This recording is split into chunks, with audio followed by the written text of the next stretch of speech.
क्या आपको बहुत गुस्सा आता है? कभी सोचा है कि यह गुस्सा हमें कैसे नुकसान पहुंचाता है? आज हम उन 15 गहरे तरीकों को समझेंगे जिनसे हम अपने गुस्से को नियंत्रित कर सकते हैं, और ये तरीके बुद्ध की शिक्षाओं से प्रेरित हैं। अगर आपने इन बातों को अपने जीवन में उतार लिया, तो आपका जीवन शांति, सफलता और आनंद से भर जाएगा। नमस्कार दोस्तों, स्वागत है आपका अपने चैनल विचार धारणा में, जहां हम ज्ञान की गहराइयों में उतरते हैं। तो दोस्तों, ये तो आप समझ ही गए होंगे कि आज हम अपने क्रोध यानी गुस्से को नियंत्रित करना सीखेंगे। सबसे पहले जानेंगे गुस्से का असली कारण क्या होता है। बुद्ध कहते हैं, गुस्सा आग की तरह है जो पहले तुम्हें जलाएगा, फिर दूसरों को। जब हमें गुस्सा आता है तो असल में हम किसी स्थिति या व्यक्ति से नहीं, बल्कि अपनी उम्मीदों से नाराज होते हैं। ये समझें कि कोई और हमें गुस्सा नहीं दिला सकता, ये हमारी प्रतिक्रिया है। सबसे पहले गहरी सांस लें और ठहराव बनाएं।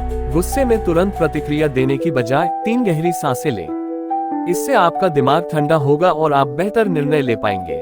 बुद्ध इसे मन की ठहराव शक्ति कहते हैं। हमेशा वर्तमान में रहें। अक्सर गुस्सा बीते हुए दुख या भविष्य की चिंता से उपजता है। बुद्ध हमें सिखाते हैं कि वर्तमान में जिए, क्योंकि गुस्सा केवल अतीत और भविष्य के भ्रम से पैदा होता है। क्षमा करने की आदत डालें। बुद्ध कहते हैं, जिस तरह कमल का फूल कीचड़ में भी खिलता है, वैसे ही हमें जीवन में शुद्ध और शांत रहना चाहिए। क्षमा करने से आपका मन हल्का होगा और गुस्सा स्वतः ही गायब हो जाएगा। क्रोध को खत्म करने के लिए अहंकार को त्यागना जरूरी है। गुस्सा तब आता है जब हमें लगता है कि हमारी अहमियत को ठेस पहुंची है। लेकिन बुद्ध हमें सिखाते हैं कि अहंकार सबसे बड़ी बाधा है। विनम्र बने और अहंकार छोड़ें। ध्यान यानी मेडिटेशन करें। ध्यान करने से हमारा मन शांत होता है और हम परिस्थितियों को अधिक संतुलित दृष्टिकोण से देख पाते हैं। प्रतिदिन 10 से 15 मिनट ध्यान करने से गुस्से पर नियंत्रण आसान हो जाएगा। अपने भीतर सहानुभूति विकसित करें। जब कोई आपको गुस्सा दिलाता है तो उसके नजरिए से चीजों को देखने की कोशिश करें। ये समझे कि हर कोई अपने संघर्ष से गुजर रहा है। सहानुभूति से गुस्सा स्वतः ही कम हो जाता है। जब भी गुस्सा आए, अपने शब्दों को नियंत्रित करें। बुद्ध कहते हैं, कड़वे शब्द गर्म लोहे की तरह होते हैं, जो पहले बोलने वाले को जलाते हैं। इसलिए गुस्से में कटु शब्द बोलने से पहले सोचें, क्योंकि वे आपकी शांति छीन सकते हैं। परिस्थिति को स्वीकार करना सीखें। गुस्सा अक्सर इसलिए आता है क्योंकि हम चीजों को अपने अनुसार चाहते हैं। लेकिन जीवन हमेशा हमारी इच्छाओं के अनुसार नहीं चलता।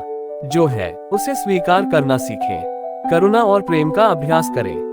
जब आप गुस्से में हो तो उस व्यक्ति के लिए करुणा महसूस करने की कोशिश करें। बुद्ध हमें सिखाते हैं कि प्रेम और करुणा से गुस्सा पिघल जाता है। खुद को समय दें। गुस्से में तुरंत प्रतिक्रिया देने के बजाय खुद को समय दें। 24 घंटे तक इंतजार करें और फिर निर्णय लें कि क्या प्रतिक्रिया देनी है।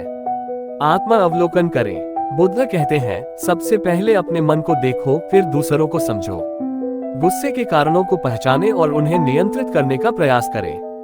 सकारात्मकता अपनाएं। नकारात्मकता गुस्से को बढ़ाती है, जबकि सकारात्मकता उसे समाप्त करती है। अच्छी पुस्तकों को पढ़ें, अच्छे विचारों वाले लोगों के साथ समय बिताएं और खुद को सकारात्मक ऊर्जा से भरें। क्षणिक सुख से बचें। गुस्सा कभी कभी हमें शक्ति का एहसास कराता है, लेकिन ये भ्रम है। ये हमें कमजोर बनाता है और हमारे रिश्तों को बिगाड़ता है। इस क्षणिक सुख के धोखे में न आए। अपनी प्रतिक्रिया को चुनें। बुद्ध कहते हैं, परिस्थिति से ज्यादा महत्वपूर्ण यह है कि तुम उस पर कैसी प्रतिक्रिया देते हो। गुस्से में प्रतिक्रिया देने के बजाय धैर्य से सोचें कि कौन सी प्रतिक्रिया आपके लिए फायदेमंद होगी। दोस्तों, गुस्सा एक जहर है, लेकिन बुद्ध के ये 15 तरीके हमें इससे मुक्त कर सकते हैं। जीवन में शांति और सफलता चाहते हैं तो इन बातों को अपनाएं। जब भी गुस्सा आए, इन्हें याद करें और अपने जीवन को एक नई दिशा दें। क्या आप वाकई अपने जीवन को शांत और सफल बनाना चाहते हैं? तो आज से ही इन तरीकों को अपनाएं और बुद्ध की शिक्षाओं को अपने जीवन में उतारें। तो चलिए मिलते अगले वीडियो में नए विचारों के साथ। धन्यवाद।